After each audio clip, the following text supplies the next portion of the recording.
I'm your host, Dr. Joe Dispenza. Let's begin. Your body is a protein-producing machine. And proteins are responsible for the structure and the function of your body. And every single cell in your body, except red blood cells, makes proteins. Your immune system makes immune proteins called antibodies. Your stomach cells make stomach proteins called enzymes. Your skin cells make skin proteins called collagen and elastin. Your muscle cells make muscle proteins called actin and myosin.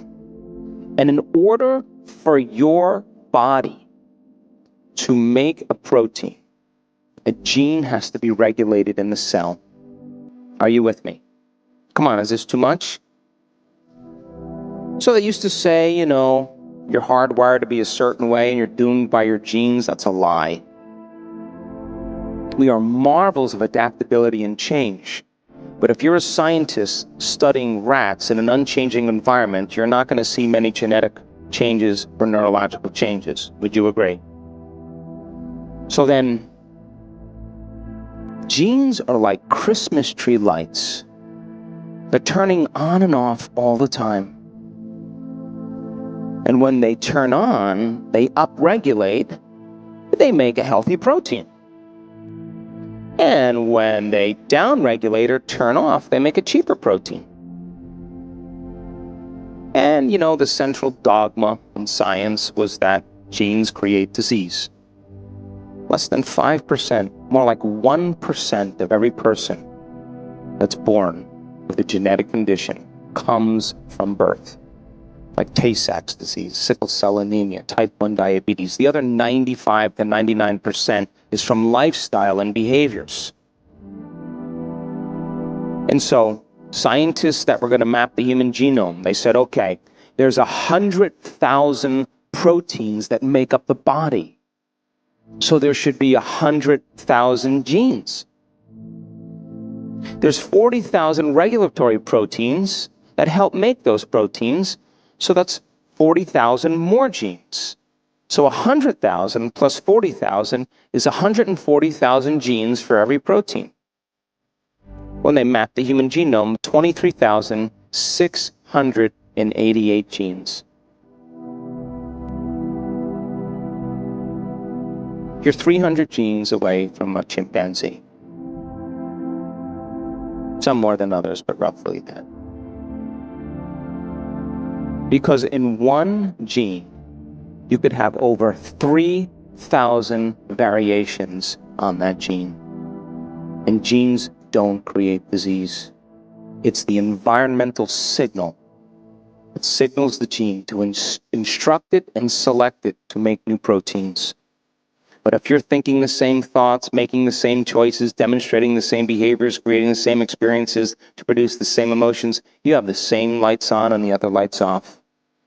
And you're headed for a genetic destiny. Are you with me still? Take a group of stressed out executives. You teach them how to find the present moment. You teach them how to breathe. You teach them how to make a few different choices and to do a few different things. And you teach them how to express some suppressed emotions. At the end of 8 weeks, they regulate 1,561 new genes. Over 800 genes for growth and repair.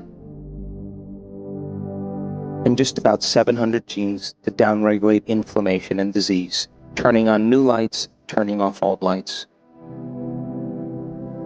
And so then, we did an experiment in February of this year in our advanced workshop. I randomly selected 120 people. And I wanted to measure their cortisol levels, which is the stress hormone level. And I wanted to measure another chemical called IgA, immunoglobulin A, or salivary immunoglobulin A, the primary defense against bacteria and viruses in your body, better than any flu shot. And what happens is that when your stress hormones go up, your immune system goes down. Because as you begin to mobilize all this energy for some threat in your external environment, real or imagined, you rob the energy in your internal environment for growth and repair. So if you keep turning on the fight or flight response, you keep turning on the sympathetic nervous system, and you're mobilizing all this energy, you're drawing from this invisible field of vital energy around your body, and you're turning it into chemistry. And if you keep doing that, the field around your body shrinks. And now you are more matter and less energy, more particle and less wave. And now in your life, you are matter trying to change matter. And it's going to take time to get what you want. But as you keep diminishing your vitality, and you keep robbing from this field, the immune system begins to shut down because all the troops are fighting some war abroad and there's no homeland security, and IgA levels go down.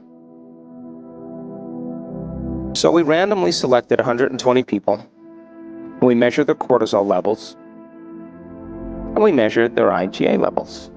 Now, when you're under stress, the emotions that you feel under stress is anger, hostility, frustration, impatience, fear, anxiety, worry, guilt, shame, envy, jealousy, competition. Those are all created by the hormones of stress.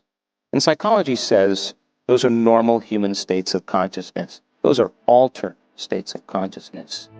Because living in stress is living in survival. And stress is when your brain and body are knocked out of balance. Stress is when your brain and body are knocked out of homeostasis. Are you with me? So, I reasoned, well, what if the reverse was actually true? What if people were taught how to open their heart? And when you're frustrated, and when you're impatient and you're angry, your heart beats out of rhythm. And we've measured that over and over again. The heart gets highly incoherent, and the heart has its own little brain.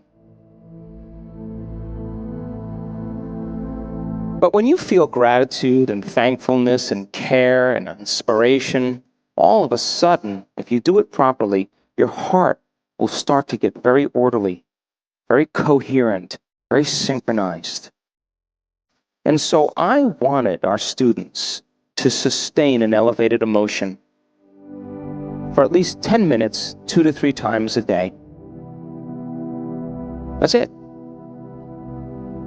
But what happens when you experience an elevated emotion, and we know this because we've measured it also, if you can begin to sustain an elevated emotion, this is the creative center right here.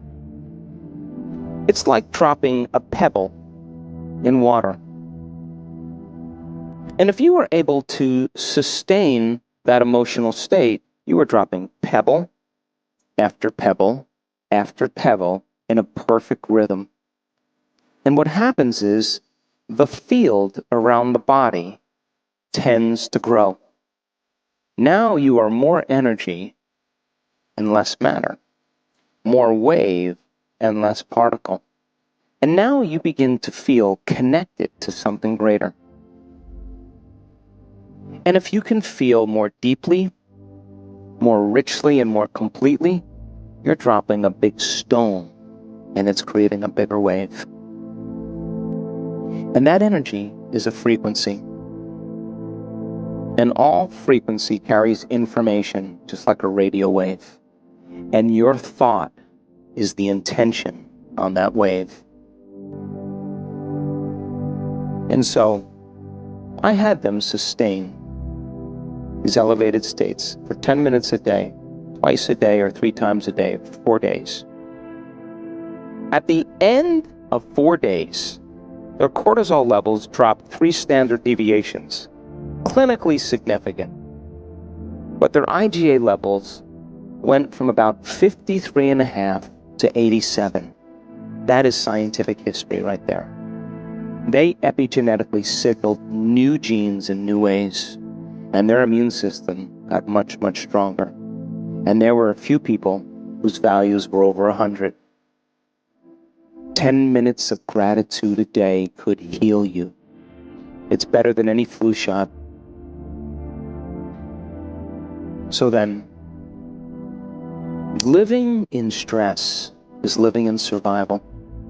And all organisms in nature can tolerate short-term stress. But human beings, we become addicted to very chemicals of stress, very hormones of stress, and we use the people and conditions and the problems in our life to reaffirm that addiction to the emotion.